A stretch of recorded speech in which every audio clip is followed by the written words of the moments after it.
Hey, it's me, Emma, and this is the intro of this episode. And this was previously recorded.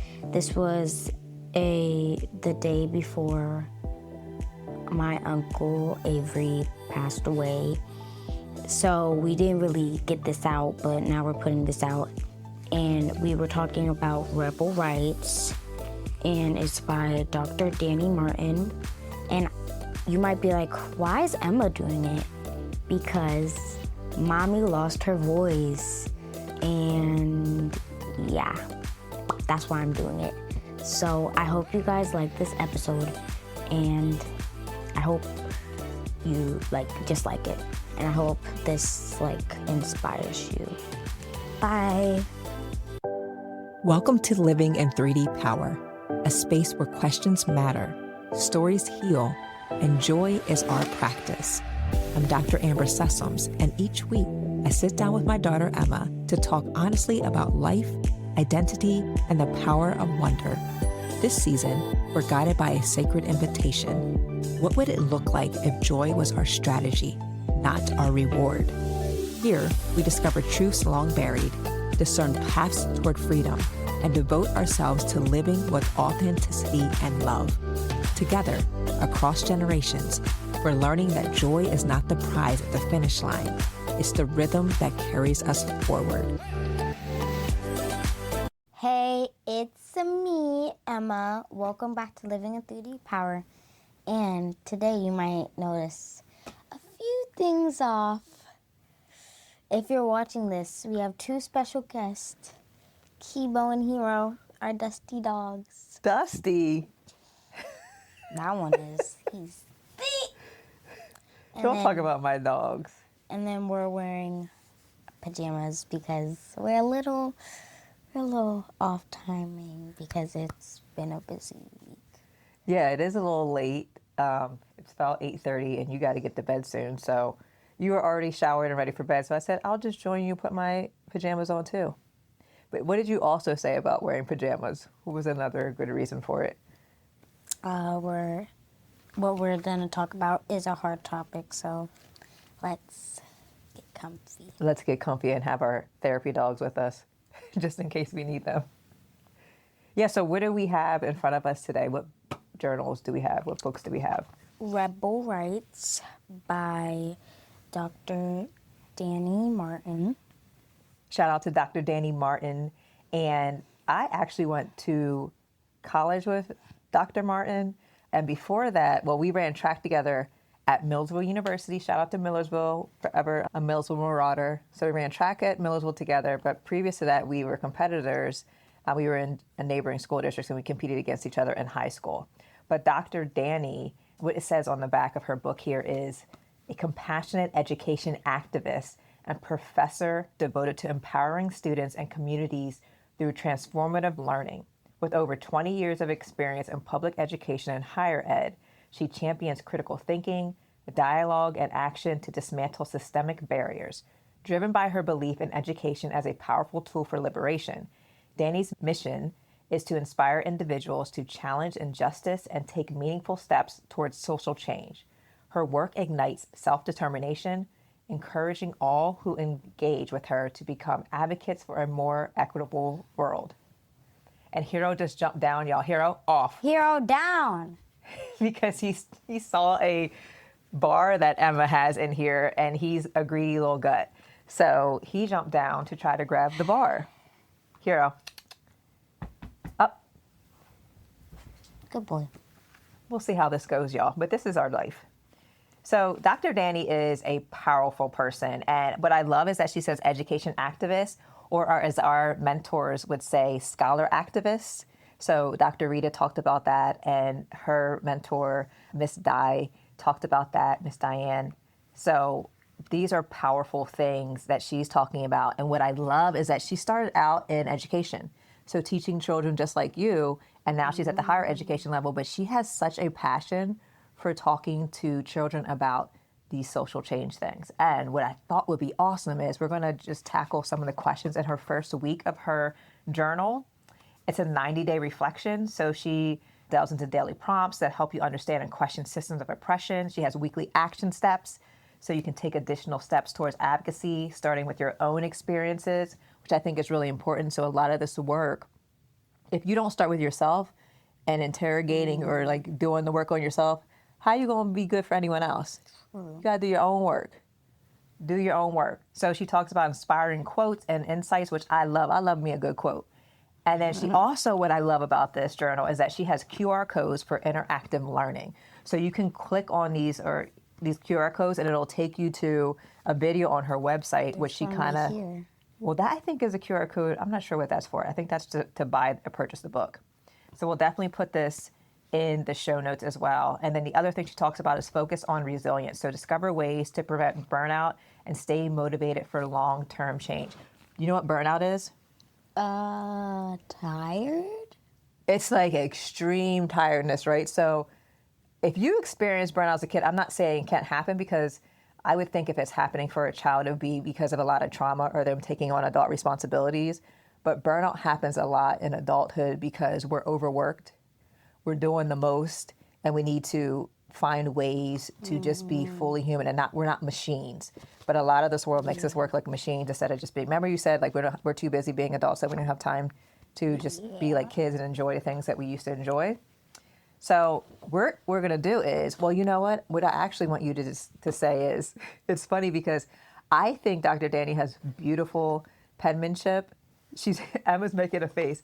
She has beautiful cursive. I can't even read my own handwriting, but it's funny because y'all kids today don't know how to write in cursive. You do, though. You taught yourself, but it's not taught. It was intentionally taught in school. But can you read what she wrote to you, even though it's in cursive? This looks like a J. It's a beautiful T.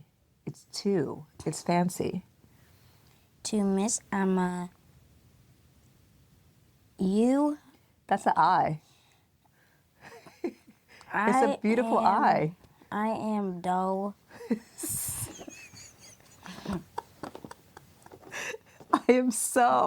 I'm so proud of you and how you are using your voice to empower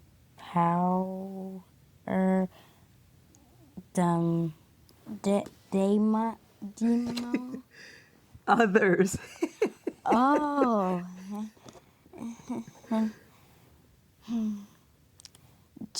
Janos? Did you say Thanos?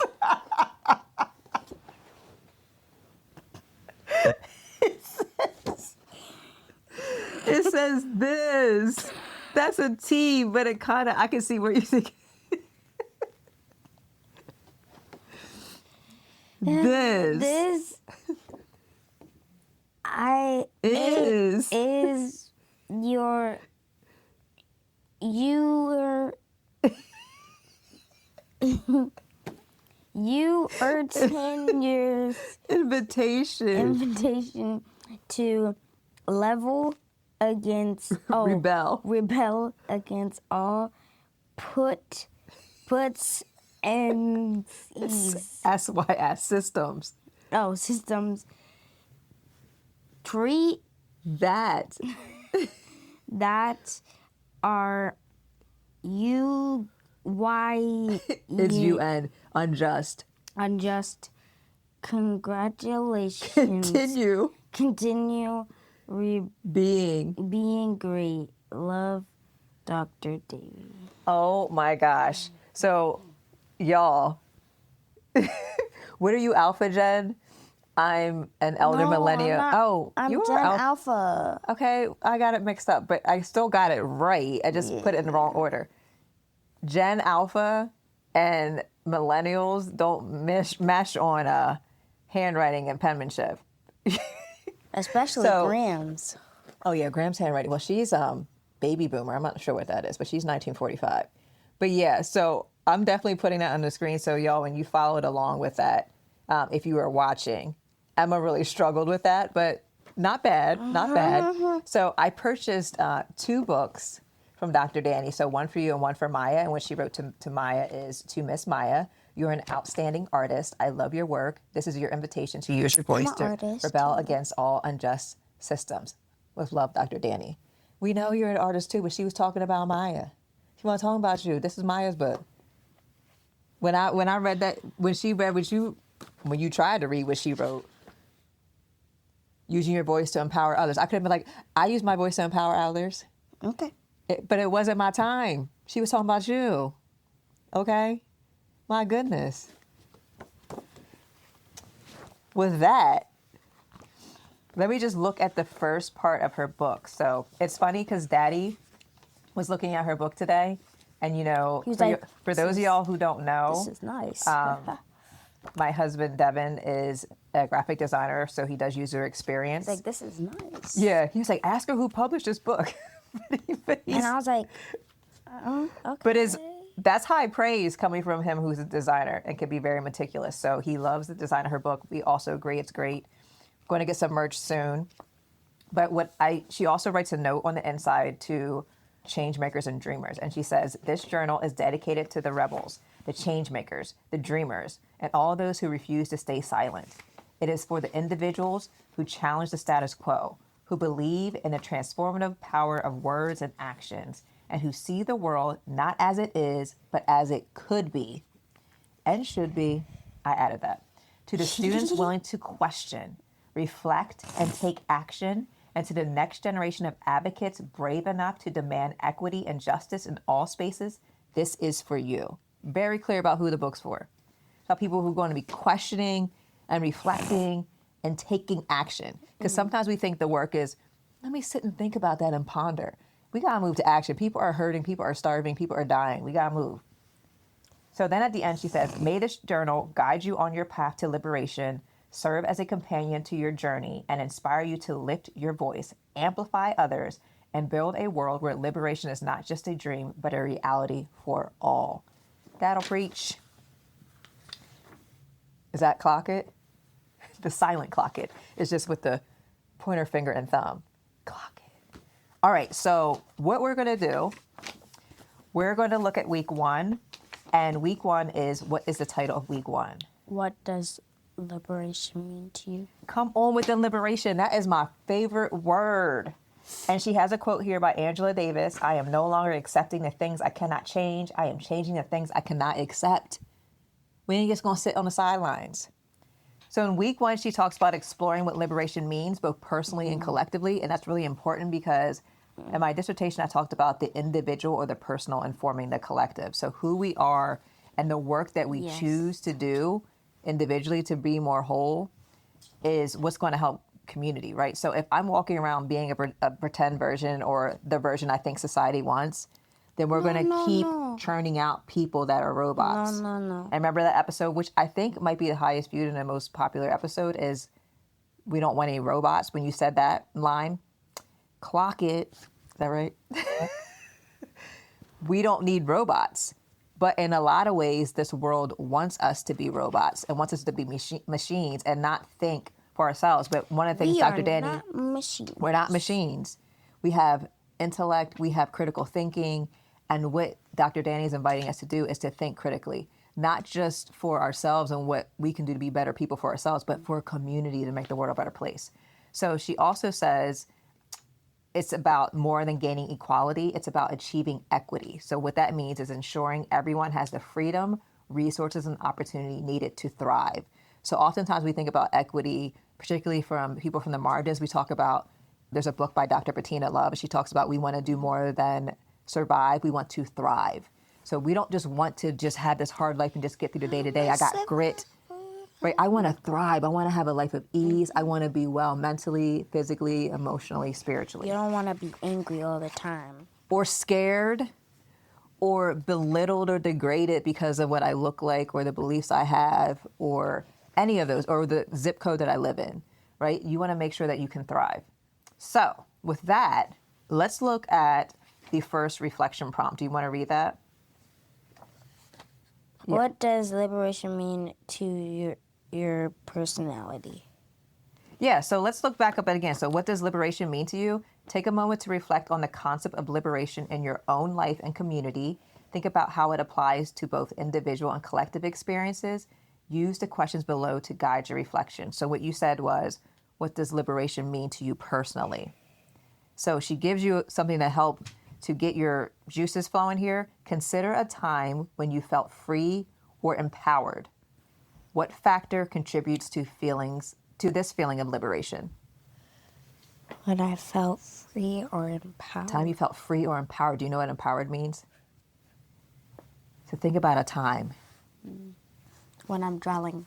When you're drawing. So what factors contributed to this feeling of liberation? That it makes me feel happy, and I love doing it, and I'm not upset, and I'm not grumpy.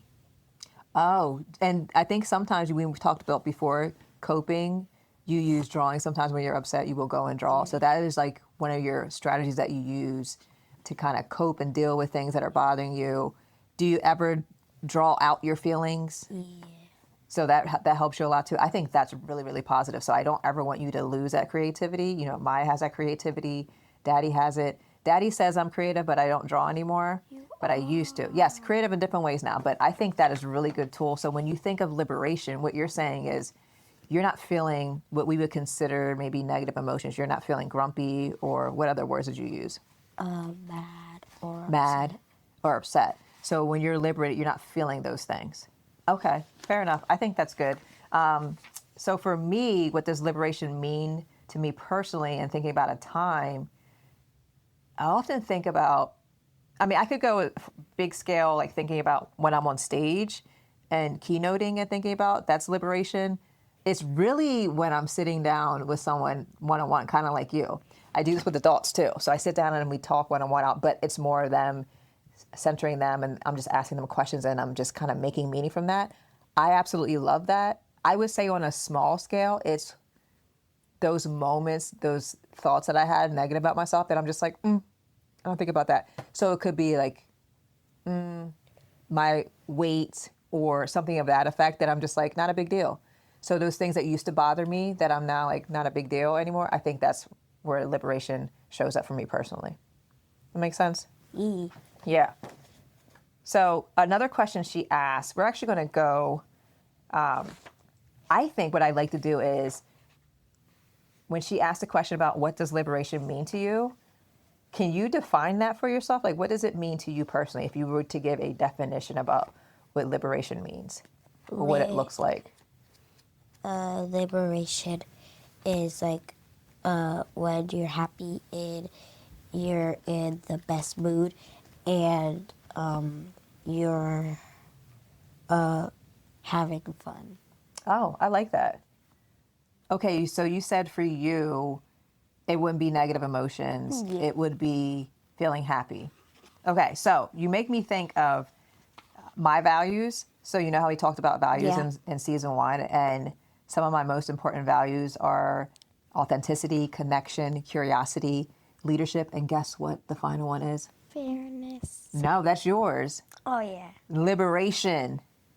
So on my website, y'all, I not only list my values, I define them. So I'm going to read what liberation, how I define it on my website and the work for our business. So what I say is liberation. We make wholeness a practice and freedom a framework. We work to dismantle the internal and external systems that ask people to shrink, perform, or disappear. In their place, we build cultures where everyone can come alive, be seen, and thrive. So wholeness, we kind of mentioned that last episode or maybe episode before. And when you think about wholeness, what do you think of? Like the goal is to be whole. I want to be whole. Your authentic self. Yeah. And authentic self means that I'm fully, some people use a phrase called alignment. I'm actually shifting away from authenticity because there's a lot of people talking about everyone wants to be your authentic self. And I remember doing leadership training, and one of the leaders said, it's hard. I can't be my authentic self because I'm a Black man in these spaces. And I had to really sit with that and honor that because, yes, not every space that we're in is safe enough to be ourselves. Yeah. And my friend Ellen, she'll say when she's in a space, if she can't be herself, that place doesn't deserve her. So she's like, I'm out. That's good, right? If you have to come in there and pretend and walk on eggshells or pretend to be someone you're not, that's exhausting.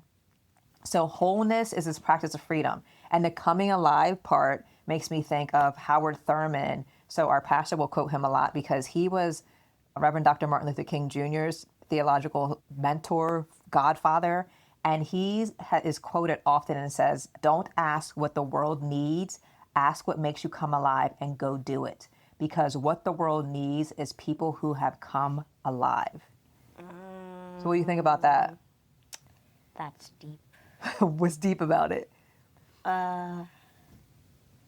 Wait, what did you say again? So don't ask what the world needs, ask what makes you come alive and go do it. Oh, that's kind of like one of your lines, just do it. Just do it. Because what the world needs is people who have come alive. What I think that means is like coming alive. It means like be yourself, be amazing, be you. Yeah. And coming alive is finding that thing. Sometimes I think about it. That and makes you happy. That makes you happy, but also maybe that agitates you, that you're not okay with. That if you're seeing in the world, like that's unfair, like how you talk about you don't like to see unhoused people, you don't like to see people starving. So when you see that, there's something in you that means that it's making you come alive. It's agitating you enough to move you towards action. So what are you going to do about that? Right? So when he's saying like what the world needs, so we can sit and be like, oh, what is it that I am feeling? And then go do that thing to make the world a better place. I love that. And it also, to me, ties in with this idea of self-leadership. So a lot of the work that we talk about and a lot of work that I do in the field is really talking about how do we become better humans? And some of those things is curiosity. So we're super curious people. We ask good questions. Dr. Dani talks about that. Compassion and clarity. So let's go on to another question that she has here.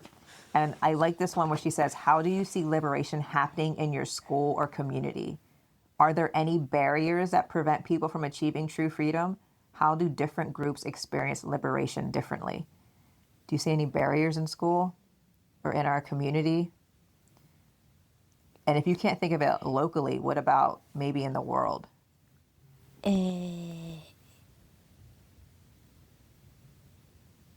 In the world, people are being racist and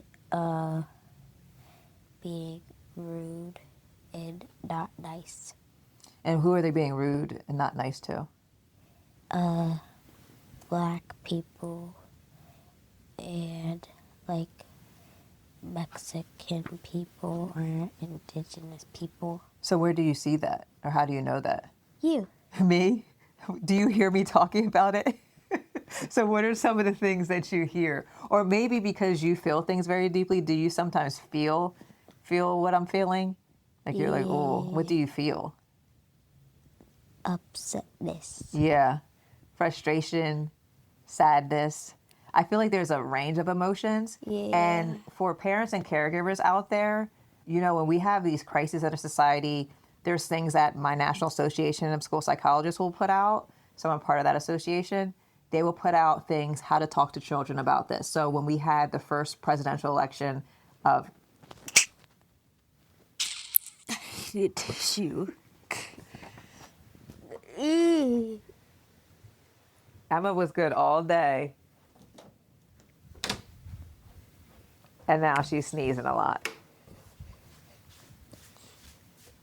So y'all, we're trying to get through this podcast, but Emma... Allergy season. I don't think it's allergies. I think you have a cold. Yeah. Achoo. And in this house, this is pre-COVID, y'all. I was quarantining you. If you are sniffling, sneezing, snotting, you're in your room. And I'm like sliding the food under your door like a warden. So the fact that I'm in close proximity has me a little concerned. He loves me. So even though we were interrupted by your sneeze, My fault.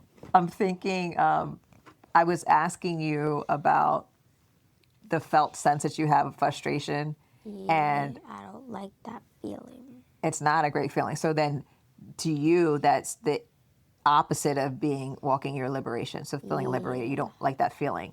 There's this angst and this uneasiness that you feel.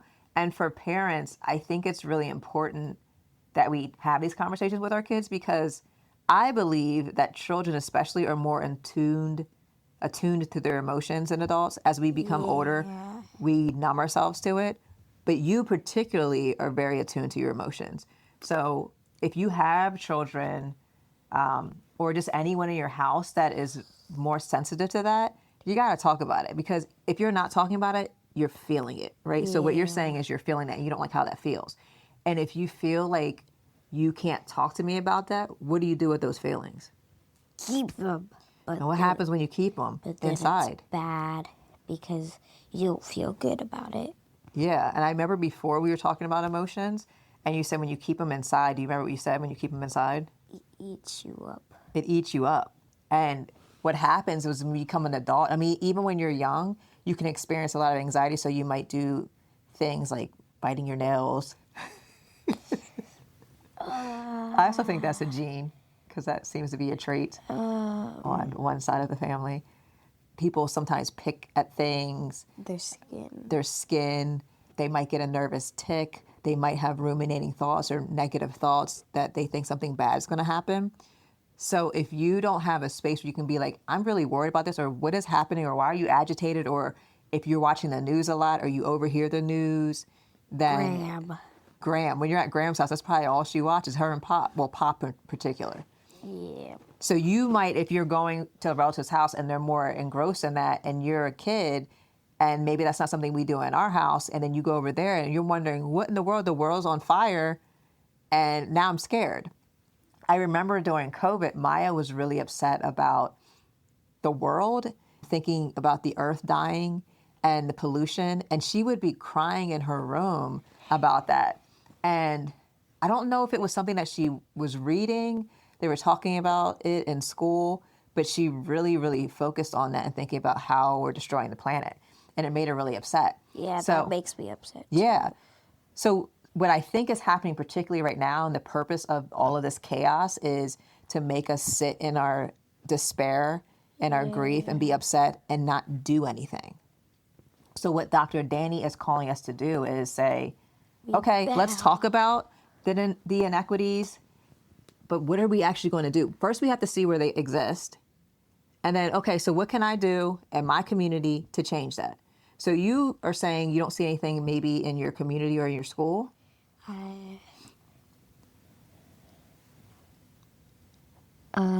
like certain cities, I see like homeless people.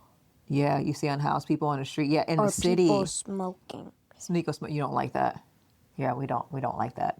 And I think what's coming up for me too is that we have a lot of privilege. So the fact that you don't see that in close proximity to you where we live is a privilege that not a lot of people have. Yeah. Some people really see it every day, the injustice every day, and that could lead to a lot of frustration. Yeah. But where I see it in our community? How many Black families live in this community? 2.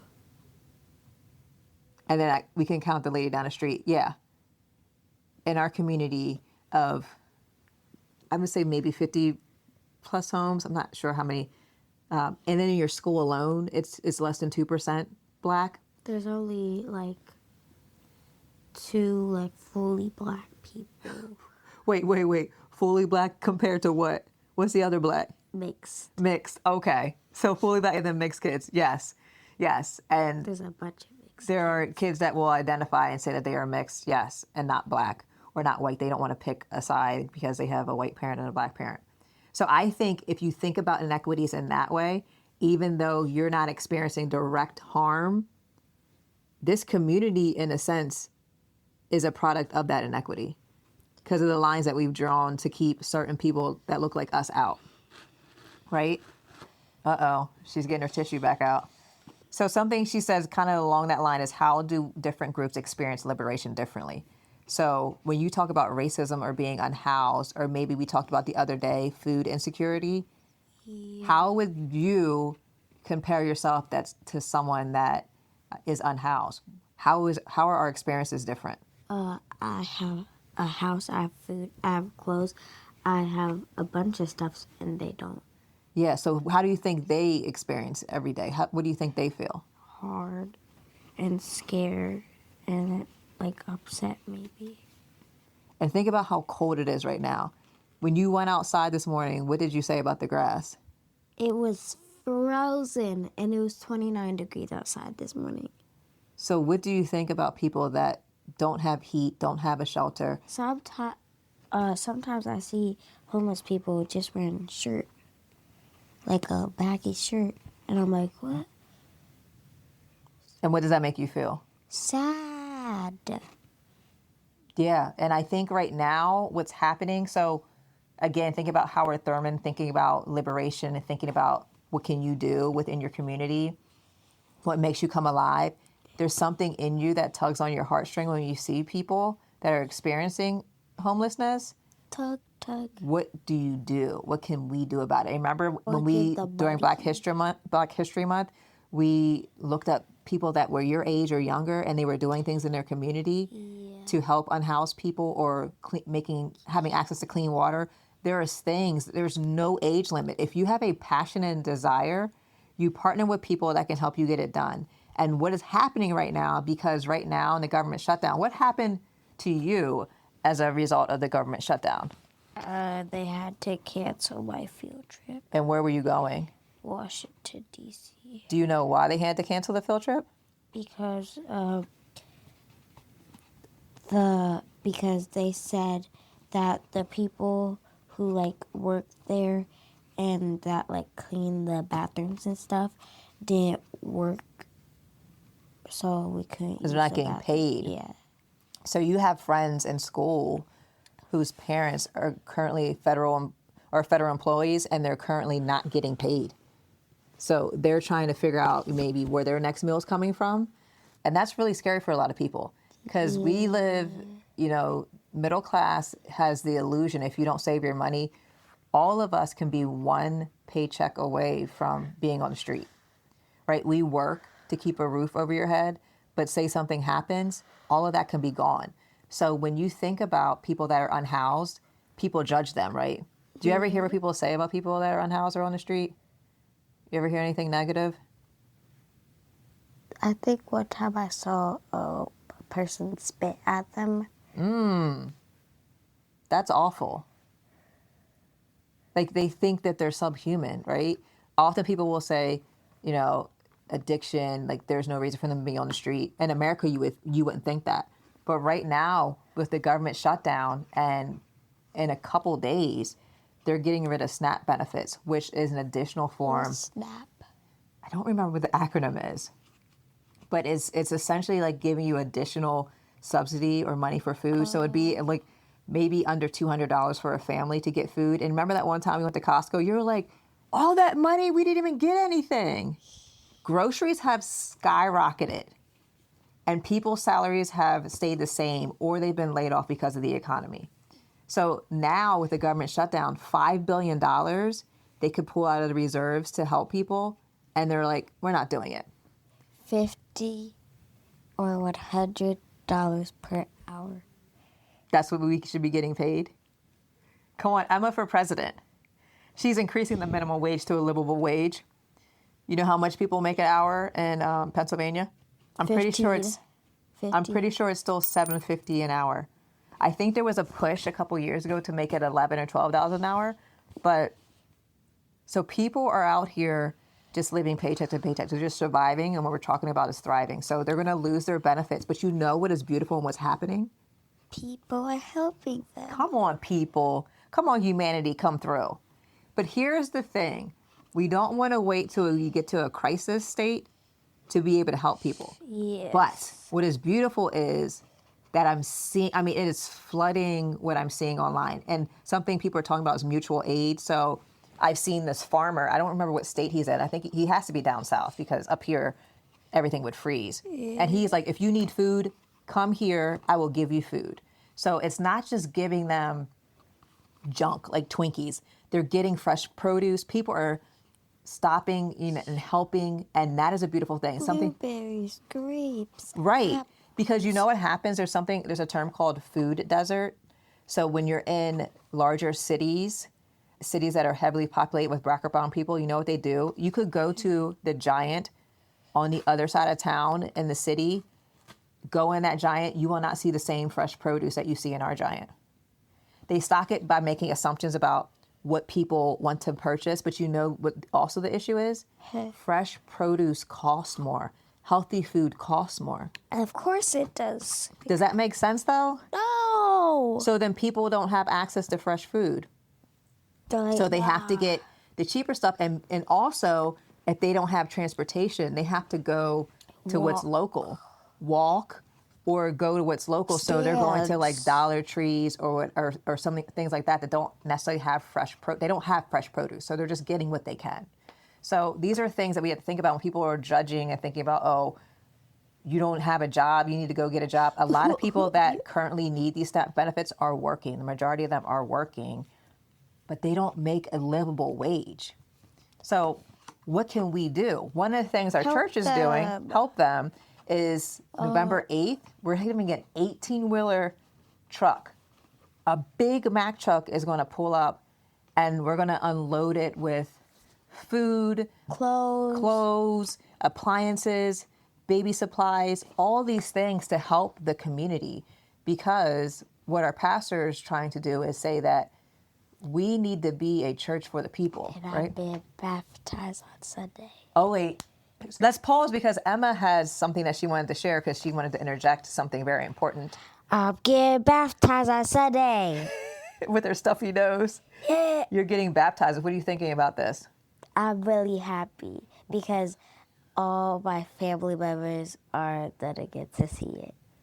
I mean, everyone, because you go up behind the pulpit. It's like on the big, it's not on the screen, but everyone will get to see you go be fully immersed in the water. Do you understand? So tell the people who might not know what baptism is. I mean, you might have someone that's in another country or not familiar with baptism in a Baptist church. What does it mean? What is it? What actually happens? Baptism is like symbolizing shedding a new skin and like giving your life to Christ. Yeah, what did they actually do? They dunk you. Not like that. He goes like this. The list. Yep. And then when you come up, that represents new life in Christ. Yeah, you're born new. And so you know how we're watching Chosen, and we started with season 1, and how now I'm forgetting the king's name. He went to the prison to see John the Baptist. Starts with an N. Nehemiah? No, it's not Nehemiah. I don't know. Oh my gosh, I'm gonna get it. But he went to the prison and saw John the Baptist. So I'm wondering if they're going to go back and talk about or show John the Baptist. It wasn't a king. His name was like. He is a king. No, he was like a teacher. But I think he's okay. So maybe he is a teacher. He's a teacher. It's blocking me right now. I don't know why. Nicodemus. Lord. So when he went to see John the Baptist, I wonder if they're going to go back and show when John the Baptist baptized Jesus. Yeah. So that would be really cool for you to see potentially before Sunday. But at any rate, so we digress, but it's super important to talk about that. Yes. And that we go to a church that is committing to the missionary part of it and being a service to others, so that we will be able to support our community and help our community. And that's something that's been in the works. And I see so many churches, so many other organizations, so many nonprofits, just people on the street. I saw on social media today, this lady was saying, here's the things that you need to buy in bulk to help other people. Some of that is rice, boxed milk, which you can apparently get at like the dollar stores, Dollar Trees, all the dollars, boxed milk, because when people donate, they usually donate cereal. Guess what you need with cereal? Well, you don't need to have You don't need milk, but it's helpful. Other things that people are saying to donate, oil. You wouldn't think about that. Cooking oil. Ooh. A big thing is flour. So flour, rice, those types of things. Eat eggs. Eggs are like caviar. So things like that, like you're definitely not going to get these eggs. So thinking about fresh produce, again, like how do we get them fresh fruits and vegetables, even though they go bad? You know, sometimes you go in the Giant and you'll see fresh fruit there that is free for kids. That's a key too. Think about that. So we live in a society. Yeah, one time we went to Giant and it was like free apples and bananas, and I was like, oh, wait, no, it was free clementines and bananas. But did you see the note? What did it say? Take one. Did it just say for kids only? Yeah. Why do you think it just said for kids? Why can't I have it? Because Why do you think? kids need more nutrition. Kids need more nutrition. As adults, like our responsibility is to make sure that our kids have what they need. And are healthy. Are healthy. Oh my gosh, because healthy kids make a healthy society, because you're going to grow up to be the adults. So the Maasai people, they talk about this in their culture and they say, how are the children? If we're not talking about how the children are, then we're not worried about society. And guess what's happening? Why people are so frustrated about SNAP? The majority of recipients of SNAP benefits are what? Who are they? Kids. They're children. So we have a government that's like, we're going to build a $300 million ballroom. We're going to demolish the White House and build a ballroom. But it's okay. We're not taking taxpayer dollars for that. It's my buddies that are donating the money. And remember what you said when you heard that? If you have donors that are donating millions of dollars to a ballroom, where could that money be going? It could be doing anything else. Literally anything else. Literally anything else. Bro, with all the money they have, why can't they just solve world hunger or homelessness, houselessness? And they could, right? But instead, they chose not to because they're selfish. Oh, selfish. Right? So in order to be selfish and to look at a child that looks like you and say, not my problem. Like, what would you have to think or do in your head to not look at a child and see their humanity? Look at a baby. Right. So if that was a baby or like a toddler, I'd be like, here's all my food. Here's all my clothes. I don't care. And these are things that a lot of people that have the compassion that you have and are saying, how is it that you're spending money on that and not what we need to do to help and support families? Why a ballroom? Why people are upset and grieved. And this is why we need to rebel and come up with ways to move towards liberation. So something that Dr. Dani talks about is identify community barriers. So you've talked a lot about unhoused and people that have food insecurities. And, you know, I'm talking about having a lack of access to fresh fruits and vegetables. So she's saying, look beyond yourself. Look beyond yourself. And what did you just say earlier? People are selfish. Yes. Build a $300 million ballroom. So look beyond yourself. That takes a lot of work, apparently. Look beyond yourself and identify one barrier in your school or community that affects people's ability to feel liberated. For example, unfair school policies, unequal access to resources. Write down how this... Dress code. How's the dress code unfair? You can't wear bikini straps. Spaghetti straps? Yeah, spaghetti straps. And how is it unfair? Because why are we not allowed to wear it? It's our body. Oh, come on now, little feminist. Well, we talk a lot about that, like policing, girls having to police their own bodies because of the male gaze. So because they're saying, well, boys, I don't even know the logic behind it for elementary school, honestly. Besides, in high school and middle school, it's usually you have the boys gawking at you. I remember working in the high school and the male principals would come up to me, especially in the beginning of the school year. That's all they would talk about is dress code. Can you go up and say something to that girl? And they would be in the hallway staring down the girls because they had inappropriate clothes on, spaghetti straps. It has to be 3-finger straps and all these things. Yes. Like, why does it have to be that thick? And that's a lot of energy, right? So I get your point. There's a lot of energy spent on things about spaghetti straps. I can get, like, I don't want to see your butt crack hanging out. That ain't it to me. That's too much. That's too like, much. But what's up with the spaghetti straps? So we got to do some more digging into that. But at the high school and middle school level, I remember a former superintendent, the students, when I was doing some workshops with them, they got really upset about the dress code. And they were putting on a performance for the school, talking about their experiences, and one of them was dress code.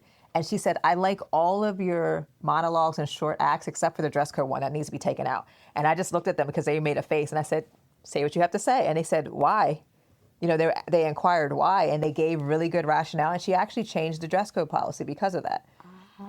So, you know, this is the things when she talks about moving towards liberation, when you think about how it makes you feel versus a boy, or how you feel like you're being gawked at because of something you wear, these are things that you can talk about.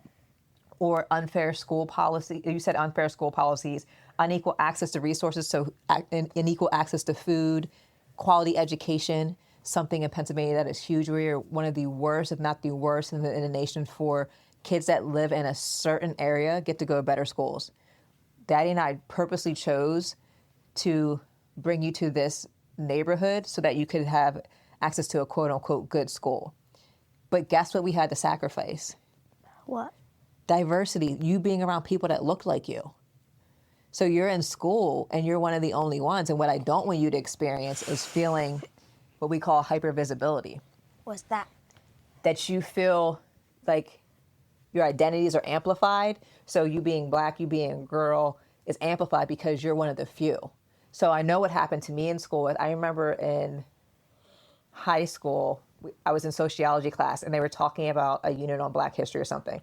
And the sociology teacher said, Amber knows all about this. He made an assumption just because I was black that I knew about it. So things like that can happen that can be really frustrating. Assumption. And then you know what can happen. Then it makes you feel like you're not black enough because you didn't know the answer. So things like that can happen. So how do we help you to know that your blackness and your skin color and your hair and all those things are amazing and your culture is amazing? What we do, we go to a black church that celebrates us, right? But you know what also is interesting about church? Yeah. Sundays is the most segregated day, they say, of the week, because we go to our respective churches, and there's a lot of churches that are segregated, not intentionally, but historically, we had to form black churches, we had to form black institutions, black colleges, because we weren't allowed to worship or be educated with our white counterparts. So we had to form our own. So that was a way that people said, we're going to work on our liberation. We're going to here's a barrier. And what we're going to do is we're going to create another pathway so we don't have to have this barrier. So for you, you have that coursing through your veins. Those type of ancestors that imagine the world, as Dr. Dani said, not as it is, but as it should be and could be. That takes imagination and creativity that you have. So when we tap into you and say, what does Emma think about how the world should be? We get closer to imagining a better world and a more liberated world. Who would listen to a kid? What? But who would listen to a kid? A lot of people listen to you. Yeah, but like not some people, like our president. He don't listen to anyone, but I don't even know who he listens to God, but Him. Lord. He listens to him. He listens to who? Himself. I was about to say I don't know what God he listening to. I don't think that's God. Definitely not. Nah. But I watched a video the other day and someone was talking about, well, you know, he's not really a big Christian. He's not really into that, but it's divine providence. So some people believe that they're using our current president. God's using him to pour forth what God sees for this world. And that doesn't... That doesn't make sense. No, because God will use a donkey. So then are you saying that our current president is like a donkey? He's just being used. He's a pawn. And he's not a pawn for God. It sounds like he's a pawn for the people that want to push forth their agenda to create a world that excludes people that look like us. Yeah. So for you, how do we get away from the icky feelings that we feel and work towards joy? Because we're talking about joy this season. Is this our chicken nugget wisdom? Yeah, but that's what I'm thinking. Like, with all that we said and all that we talked about and how hard that can be and how demoralizing and like maybe anxiety-ridden could feel, like, what do you still hold on to? And what are you giving people a challenge and some wisdom for today to take with them for the week? I don't think I can do a challenge because of my nose. Your nose is stuffy. Do you have a chicken nugget wisdom you want to share? My chicken nugget wisdom is that you should find something you like and do it.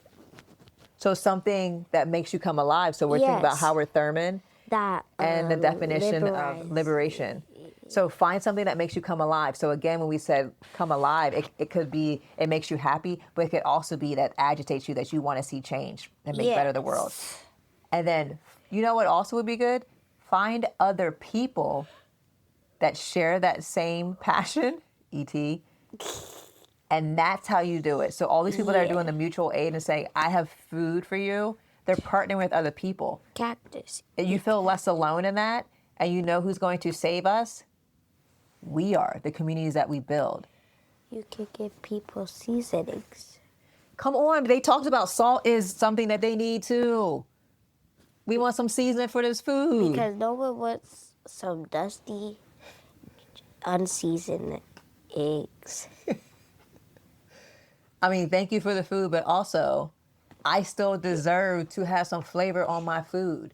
So that's what we think. I saw a video today, and this lady was like, if you can't afford food, then all you should get, we're going to give you, because she showed a video of a black woman getting groceries and showing everything that she put in a cart for under $400 with her subsidized government assistance.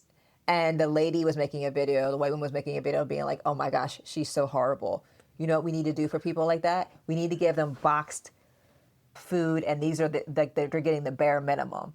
And that's how some people think. If you have not gotten to this point in society where you are making X amount of dollars, you should be thankful that you're getting anything. And I think what we're saying is, who makes you better than anyone else? We're all human beings. Yeah. But we live in a world that your dollars behind your name, your title behind your name, therefore means that you should be respected. And if you don't have those titles, if you don't have the education, if you don't have the nice house, then I don't have to then I can disrespect you. You were talking about me having a yap session. You got me fired up. You got me going. So I'm saying we're done because you're stuffy. Yes, I need to blow my nose. So Emma, we're gonna the chicken nugget is find what makes you come alive, find someone else, and do it because we need to help. Do it. We need to help our neighbors. We should make a shirt of saying "Just do that." Just do it. That's Nike.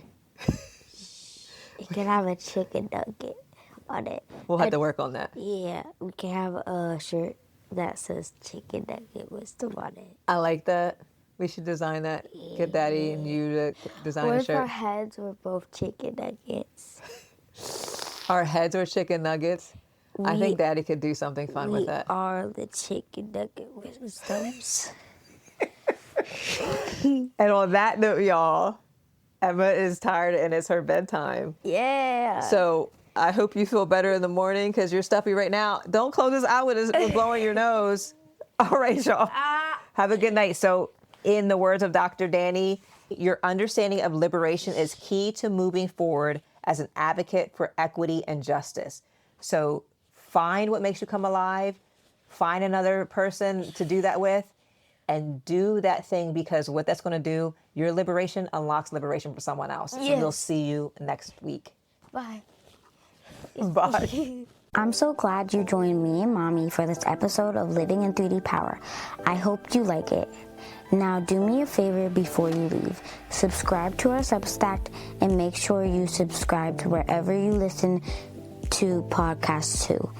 And hey, do me another favor. Share this episode with a friend or family member.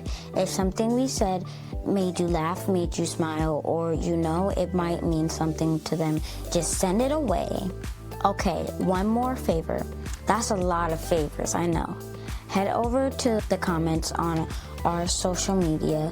Tell us what made you say, "That's deep, bro." because your words encourage other people and they encourage us to. See you next time.